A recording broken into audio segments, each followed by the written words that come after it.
সেদিন আমার সাথে ঘটেছে এক অদ্ভুত ঘটনা। বলতে পারো আমি গাছ ভালোবাসি বলেই হয়তো আমার সাথে এই ঘটনাটা ঘটেছে।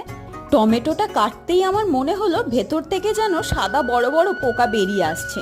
দেখেই তো আমার মাথা খারাপ হয়ে গেছে। আমি বরকে বললাম ওটাই আমি আর হাত দেবো না, তুমি ফেলে দাও। বর ফেলতে গিয়ে দেখে বলল কোথায় পোকা, এর মধ্যে যে বীজগুলো রয়েছে সেইগুলো থেকে চারা বেরোচ্ছে, তুমি দেখো ভালো করে। আমি হাতে নিয়ে দেখলাম ঠিকই তো, এইগুলো থেকে তো গাছ বেরোতে শুরু হয়ে গেছে। তাই ঝটপট দানাগুলো বার করে নিলাম আর এইগুলো এখন বসিয়ে দিতে হবে। প্রথমে ঠিক করেছিলাম টমেটো শুদ্ধই মাটিতে পুঁতে দেব, তারপর কি জানি কি মনে হলো যে দানাগুলো তুলে নিয়ে আমি মাটিতে বসাই, তাহলে হয়তো তাড়াতাড়ি এইগুলো থেকে গাছ বেরোবে। তোমরা বলো তো আমি ঠিক করলাম কিনা। কোনো সেরকম গ্রো ব্যাগ ফাঁকা ছিল না সেই মুহূর্তে, তাই এই পুদিনার গ্রো ব্যাগটার মধ্যেই বসিয়ে দিলাম। যখন এই চারাগুলো একটু বড় হবে তুলে নিয়ে আমি অন্য কোনো গ্রো ব্যাগে বসিয়ে দেবো। আমার আগের ভিডিওতে ঋতিকা কমেন্ট করেছিলে, তো হাই ঋতিকা।